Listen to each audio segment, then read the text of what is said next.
Entry 2. A new life form. So ever since the Toad versus Goomba incident, I've been a little bit hesitant. Peach hasn't talked to me for a while, and I've been stuck on my work desk thinking about new life forms. I'm starting to think that this was all a horrible idea, but I had to keep pushing forward. I just had to. I know some of you probably will never forgive me for what I've done, and I'll never forgive myself for what I did today. This was probably the start of the end, if you think about it. So, I thought to myself, if we could create simple life forms like these, with just random house objects, what would happen if we put actual animals in there? I took a small turtle I had found a few days ago. I had named it Henry. I placed it in the creator machine as Peach had been walking in for the day. The Toad was with her. Toad was jumping up and down about breakfast this morning. These two were becoming like mother and son. I was so jealous. I showed Peach what I was about to do, and she looked at me with a look of, "Why are you doing this?" And I told her, "You wanted this. I'm just giving in to your orders, remember?" I knew I shouldn't have said that. I don't know what was going through my head that day, but something was clearly messed up.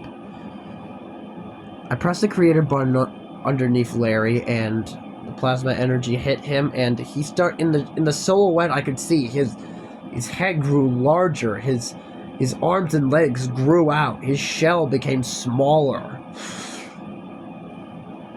And when it cleared, when all the mist and smoke had cleared, I saw through the observation window, I saw a standing upright turtle, yellow with blue eyes, yellow arms and hands, green boots, green shoes, and a green shell.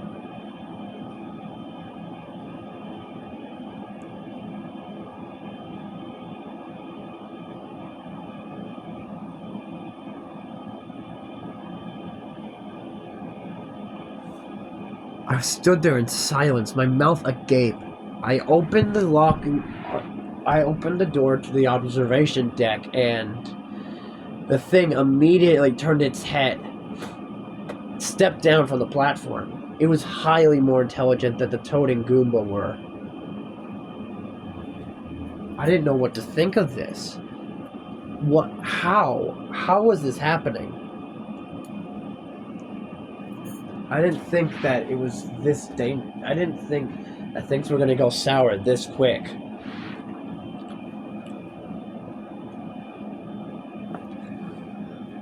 I decided to figure out what was going on here.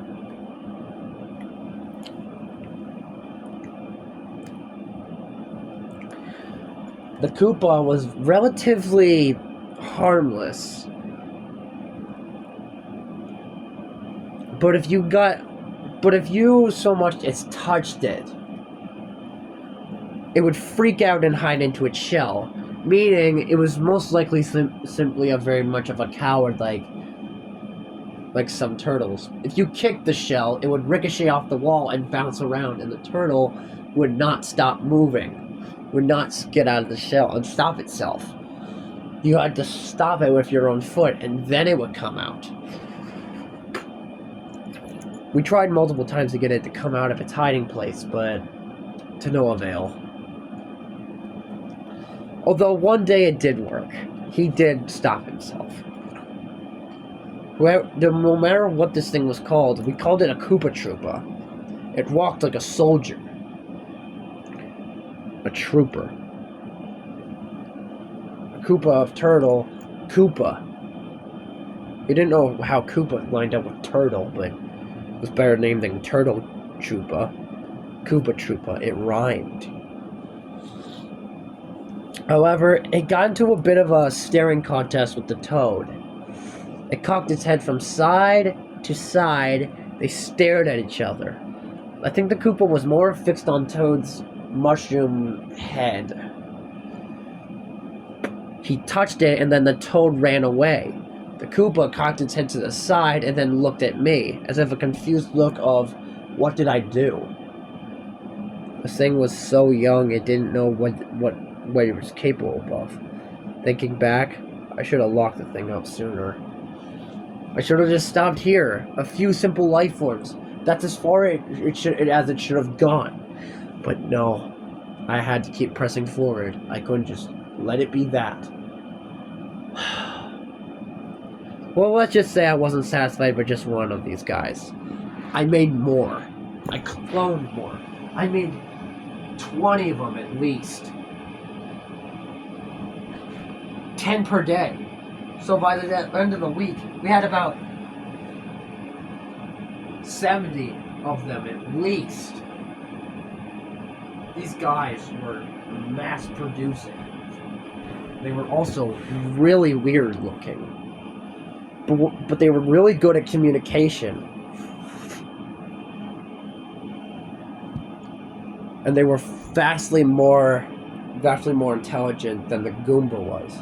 Speaking of the Goomba, we put them in a room and they communicated perfectly. No violent tendencies, no nothing. In fact, they seem to get along perfectly. However, Henry seemed even worse for wear. But over time, they looked more sad by each day. They needed a turtle. They needed with every great leader or troop or army, they needed a leader to guide them. But what? Who could be their guardian? That is where I should have stopped the project. I shouldn't have brought myself to do that for them. But pity stood my hand. Then one day, I decided to use a music box and some boots and a weird brown ball and a piece of string and put that together to see what that created.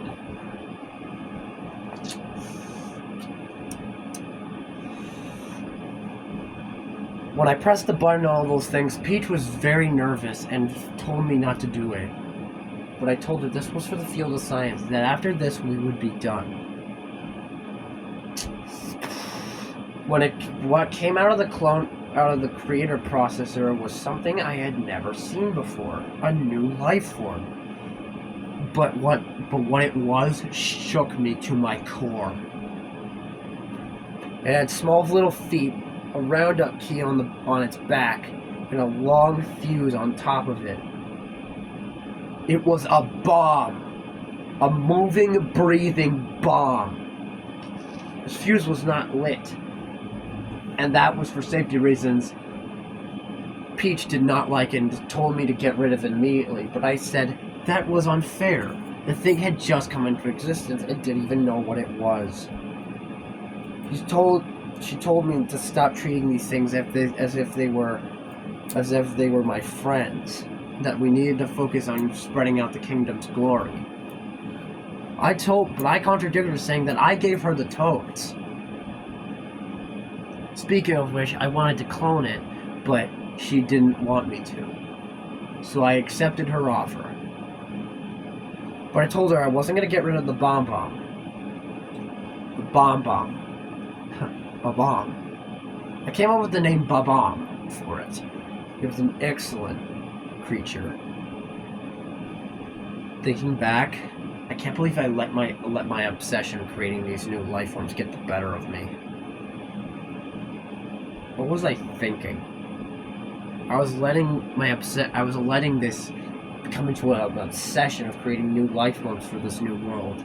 I was making them more and more destructive. The bomb is where I should have drawn the line. I should have gotten rid of it when Peach told me to. Instead, I decided that I didn't want to.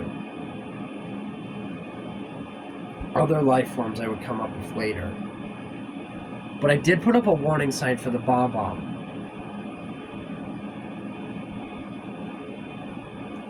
I said, never under any circumstances light the fuse on top of the bomb. They are extremely dangerous to use, and whatever you do, do not light the fuse. Mario came in today, and he was rather flabbergasted at the new life forms. I asked him if he was impressed, and he said he was both impressed and horrified at the same time, in his Italian accent.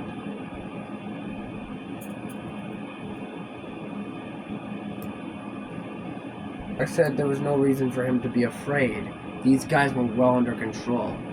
But Mario had said that Peach had come home rather worked up and said that I was becoming a mad scientist with these new creations.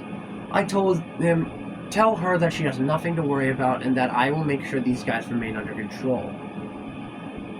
Mario said he didn't like the new weird little mushroom guy that came to their house earlier today. I asked him, the toad? He replied that it was acting weird. It would just stare at walls and out windows, and it would scare the other residents. I said I would experiment further if they brought back the toad tomorrow.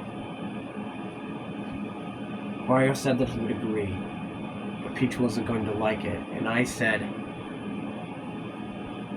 that's fine, but it is for the greater good if that thing is out of control, and if it must be dismantled, it will be dismantled. I didn't want it to come to that, but Mario left a few hours later, after I had showed him everything I created.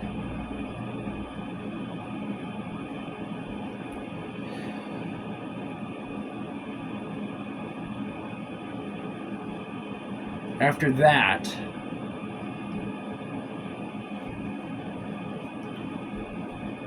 I left the facility, leaving all of them in our care.